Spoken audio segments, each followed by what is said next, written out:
My family gave me $7,000, while my siblings got nearly $500,000. When I confronted them, my dad kicked me out.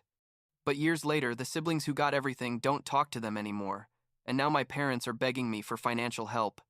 I'm 27 years old. I work in specialized construction, and I need to tell this story because I basically realized that my entire family had been treating me like a second-class son my whole adult life.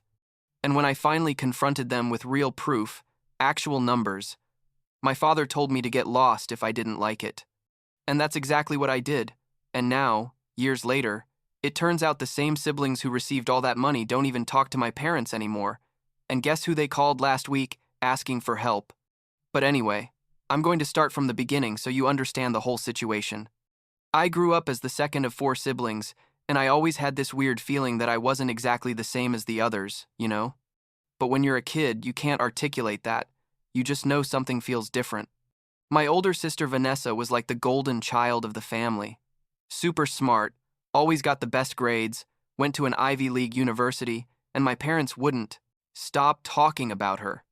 Then there was me. And after that, my brother, Garrett, who was like the perfect son who never caused problems.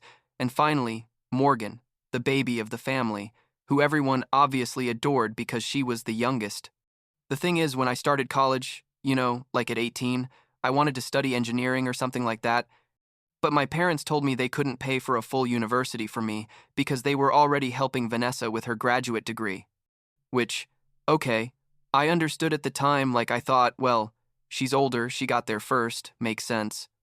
So I basically started working part-time and took out student loans for community college. And after like 2 years, I decided college wasn't for me, honestly. And I got into construction work because it paid well, and I'd always been good with my hands. My parents weren't super happy with that decision, but they didn't tell me not to or anything. My mom said something like, "Well, Patrick, if you want to do," and my dad basically said nothing. Fast forward like 3 years later, I was already like 23, working full-time in construction and starting to specialize in commercial electrical installation, and I needed to buy specialized tools that cost a ton. I asked my parents if they could lend me some money, like $10,000, and they told me the most they could give me was $7,000, and that technically, it was a gift, not a loan. I was super grateful. You know what I mean? Like, $7,000 is quite a bit of money. And with that, I bought the basic tools I needed and started building my career. But here's where the story gets interesting. Or rather, where I started to realize the magnitude of what was happening. Turns out Vanessa was getting married. This was like a year after I received the $7,000 for my tools. And the whole family was super excited because her boyfriend was a guy who had also gone to an Ivy League school and worked in finance or something like that. I went to some of the wedding planning meetings because, I'm her brother, and I was supposed to be there. And at one of those meetings, I heard my mom talking on the phone with the event planner, saying something about a budget of $150,000. And I thought, okay, maybe I heard wrong, or maybe she was talking about something else, I don't know. But then at the wedding, which was literally like a Hollywood production with like 300 guests at an incredible venue with an ocean view, my uncle was kind of drunk and told me something like, "Your parents really outdid themselves with this. They must have spent easily $200,000. And I just stood there with my beer thinking, wait, what? But I didn't say anything at that moment because it was my sister's wedding, and I wasn't going to ruin it. So like 2 more years passed, I was already 25, and things were going pretty well at work. I'd gotten some good contracts and was saving money to eventually start my own business. Meanwhile, Garrett had finished his degree and decided to do graduate school, and one day we were all at a family dinner, like a casual thing at my parents' house, and Garrett mentioned something about how grateful he was that mom and dad were covering his entire master's degree and paying his apartment rent while he studied. And I was like, wait, what? And I asked him, they're paying for everything? And he said yes, like it was the most normal thing in the world, and my parents just nodded and said something about how they wanted him to concentrate on his studies. And that's when I started doing mental math, Like, a master's degree at a decent university costs at least $60,000, probably more, and if they're paying his rent for 2 years, that's easily another $30,000 or $40,000. So Garrett was receiving like $100,000 in help, compared to my 7,000. But I held back and didn't say anything because I thought, well, maybe it's different because he's studying for a graduate degree, and I chose not to finish college. But the thing that really made me explode was Morgan. Morgan finished her degree when she was like 22. This was last year or so, and at another one of those family dinners she mentioned super casually that mom and dad had paid off all her student loans as a graduation gift. And I asked how much it was, and she said like $85,000, and she said it like without thinking, as if it was completely normal, and I felt like I'd been punched in the stomach. So, there I was, trying to process that Vanessa had received $200,000 for her wedding. Garrett had received easily $100,000 for his master's and living expenses. Morgan had received $85,000 for her loans, and I had received $7,000 for work tools. The math didn't add up, like at all. And the worst part is, everyone talked about this like it was completely normal, like there wasn't any massive disparity. That night after dinner, I went to my apartment, which by then was a pretty decent place I'd been able to afford on my own with my work. And I sat on my couch like for 3 hours just thinking. And I realized I wasn't crazy, that there really was a huge difference in how my parents treated my siblings versus how they treated me. And the next week, at another family gathering, I couldn't take it anymore. We were all sitting at my parents' dining room table.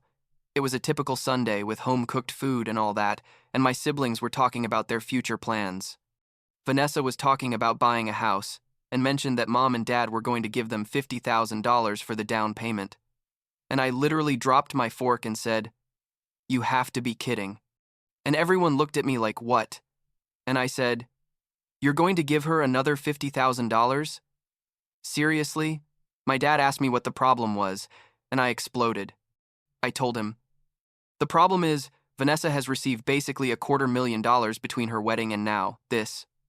Garrett received like $100,000 for his master's, Morgan received $85,000, and I received $7,000 and $7,000. And everyone stared at me like I was crazy for bringing it up. My mom said something about how each situation was different, and I said, yeah, it's different because I apparently don't matter as much as they do. My siblings started getting uncomfortable, and Garrett said something like, well, you chose not to finish college, and I responded, I chose not to finish college because you were already spending everything on Vanessa and told me there was no money for me. And Vanessa said, that's not fair, Patrick. We didn't make those decisions. And I yelled at her. No, but you benefited from them and never said anything. My father got up from the table and told me I was being ridiculous, that they had helped me when they could, and that if I wasn't grateful for what I'd received, then maybe I should leave. And I told him, grateful? You want me to be grateful for receiving crumbs while my siblings receive feasts? And he told me to calm down or leave, and I chose to leave. I left that house so angry I literally couldn't see properly, like my vision was blurry from rage. I walked to a park that was like 3 blocks away and sat on a bench for I don't know how long, maybe 2 hours, just trying to breathe and calm down. And while I was sitting there, I made the decision that I was going to prove my point, that I was going to show them exactly how unequal everything had been. The next 5 days, I basically did nothing but research. I looked for all the old emails I had with my parents, requested statements from my student loans, searched through my files for receipts of everything I'd paid for myself. And also, and this was the most revealing part, I talked to my uncle, my mom's brother, who had been at Vanessa's wedding, and asked him directly how much he knew my parents had spent on each of us. And turns out my uncle had quite a bit of information because he was an accountant, and my parents had asked him for advice about some of these financial decisions over the years. With all that information, I sat down and created a presentation. Yes, a literal presentation, with charts and everything. I made a spreadsheet with 4 columns, 1 for each sibling, and put every expense my parents had covered. For Vanessa, full college like $180,000, graduate school, another $70,000, wedding $200,000, and the new house down payment $50,000. Total $500,000. For Garrett, college, partially, like $40,000, full masters, $65,000, rent for 2 years, $36,000. Total $141,000. For Morgan, full college, like 120,000, and loans paid off, 85,000. Total, $205,000. And for me, tools, 7,000. Total, $7,000. When I finished that presentation and saw the total numbers on the last page, I literally stared at the screen for like 10 minutes. My siblings had received an average of $282,000 each. I had received 7,000. The difference was so absurd I almost laughed, like that bitter laugh when something is so ridiculous you can't do anything else. 2 weeks later, it was Morgan's birthday. She was turning 23, and my parents organized a family dinner at a pretty nice restaurant. I received the invitation and almost didn't go, but then I thought, you know what? This is my opportunity. I brought my laptop, which was something weird, but nobody said anything when I arrived. Dinner started normally. Everyone ordered expensive food, which obviously my parents were paying for. And after the main course, before dessert, I asked the waiter to please put my laptop on the table. Everyone looked at me confused, and my mom asked what I was doing, and I said, I just want to show you something. It'll take 5 minutes. I opened my presentation and turned it so everyone could see it. The first slide said, Parental Investment, a Comparative Analysis 2015 to 2024. My dad immediately said, Patrick, this isn't the time or place, and I responded, there wasn't a good time when I tried to talk about this 2 weeks ago, so this will have to do. I started going through the slides, showing each expense, each number, each difference. My siblings went quiet, some looking at their plates, others looking at the presentation. When I got to the last slide with the totals, I let it stay there for like 30 seconds without saying anything. The silence at that table was so heavy you could physically feel it. Finally, Morgan said, Patrick, I didn't know there was such a big difference, and her voice sounded genuinely surprised. Garrett said something about how he hadn't realized how much the others had received either. Vanessa was quiet, but I could see on her face she felt uncomfortable, maybe even guilty. And my parents looked somewhere between angry and ashamed. My dad closed my laptop and told me, this is inappropriate. You're ruining your sister's dinner. And I told him, I'm showing the truth. That's what I'm doing. I asked him directly, can you explain why the difference is so big? Can you give me a reason that makes sense? And he was quiet for a moment, and then said, your siblings took different paths. They needed different types of support. And I laughed, like a dry laugh, and told him, different types of support? They received hundreds of thousands of dollars each. I received 7,000. The difference isn't about types of support, it's about favorites.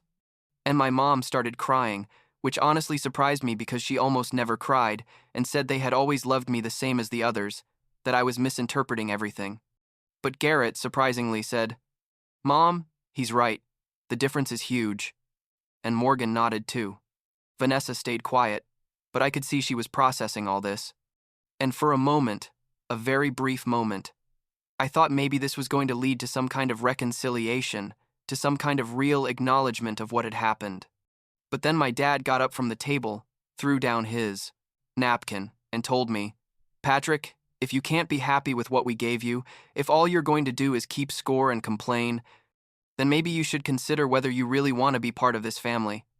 And those words, those words were like the final nail in the coffin. He gave me an ultimatum, basically be happy with the crumbs or get lost.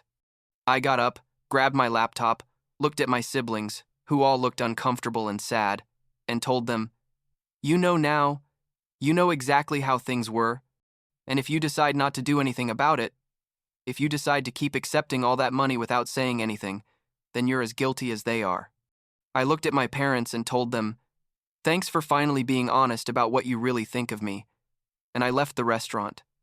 That was the last time I talked to my family for years. I cut contact completely. Like I blocked their numbers, stopped going to family events, basically eliminated them from my life. And, honestly, at first it was really hard, I'm not going to lie. There were days when I felt like completely alone, where I wondered if I'd done the right thing, if maybe I should have been less confrontational.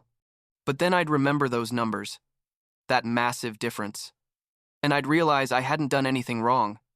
that the only thing I'd done was defend my dignity. And then I focused completely on my work, like, obsessively. I worked like 70 hours a week, took every contract I could, saved every penny I didn't need for basic expenses. And after like a year of that, I started my own commercial electrical installation business. I got my first licenses, hired my first employee, and slowly started building something real. Fast forward to like 6 months ago. I'm 27 now. My business has 10 employees. We're doing contracts in 3 different cities. And honestly, I'm making more money than I ever thought I'd make. I'm not a millionaire or anything, but I'm doing really well. You know what I mean? I bought a small house, I have a good car, I can pay my bills without stress. I built all this myself, without a single penny of family help. And during all this time, like these last 3 years, I didn't hear anything from my family. Zero communication, until my mom called me like 2 months ago. I saw her name on my phone and almost didn't answer, but something made me answer. I guess curiosity. And she sounded different, like her voice was weird, like smaller or something. She asked if we could talk, if we could meet, and I told her I didn't know if it was a good idea. And she begged me, literally begged me to at least hear them out. So I agreed to meet them at a neutral cafe, not at their house or mine. My dad seemed to have aged like 10 years and 3. He had a lot more gray hair, looked tired. My mom also looked older, more fragile. And they started telling me what had happened. And honestly, I didn't expect it. Turns out after I left the family, my siblings started having their own revelations about my parents. Vanessa apparently had a huge fight with them about something else unrelated and basically stopped talking to them like 2 years ago. Garrett moved to another state for a job and practically cut contact, only calls like once every 2 months. And Morgan, the baby of the family, fought with them a year ago about her boyfriend that my parents didn't like, and since then she doesn't talk to them either. So my parents, who had invested almost $1 million in their 4 children, now had none of them in their lives. The 3 siblings who received all that money, all that support, all those privileges, basically abandoned them for reasons my parents considered trivial. And me, the son who received crumbs, who was treated like he didn't matter, was the only one left. My mom was crying as she told me all this, and my dad looked like defeated, something I'd never seen in him. And they told me they had realized they were wrong, that they had made a terrible mistake with me, that they regretted how they had treated me. My dad said he'd been thinking a lot about that presentation I made, that he had reviewed the numbers himself, and that he couldn't believe he'd been so blind to the disparity. And then came what really surprised me. They asked if I could help them financially. Turns out they had spent so much money on my siblings that their retirement savings weren't in good shape, and with the cost of living increasing and some health problems my dad had had recently, they were struggling. They weren't like on the street or anything, but things were difficult for them. I sat there, in that cafe, with my parents on the other side of the table asking me for help, and I felt like a mix of emotions I can't even describe. Well, part of me felt sorry for them, because they looked genuinely regretful and desperate. But another part of me, a bigger part, felt like a poetic justice in all this. They had invested everything in the children they thought were going to be successful, who were going to make them proud, who were going to take care of them, and those children left. And the son they ignored, the one they treated like he wasn't worth the investment, was the only one who had built something real and stable. I didn't tell them yes at that moment. I told them I needed time to think, that this was a lot to process, and that I needed to decide what kind of relationship I wanted to have with them, if I wanted to have any at all. My dad nodded and said he understood, that they deserved to be made to wait after everything that had happened. My mom just kept crying. It's been 2 weeks since that meeting. I haven't made a decision yet about whether I'm going to help them or not, or about whether I'm going to let them back into my life. Part of me wants to tell them to screw off, to experience what it feels like to be the forgotten son, but another part remembers. They're my parents. That there were good moments when I was a kid, before everything became about money and favoritism. The truth is, I don't know what I'm going to do, and maybe it's okay not to know yet. What I do know is I don't owe them anything anymore. That whatever help I decide to give will be because I want to give it, not because they deserve it, or because I have any obligation to them.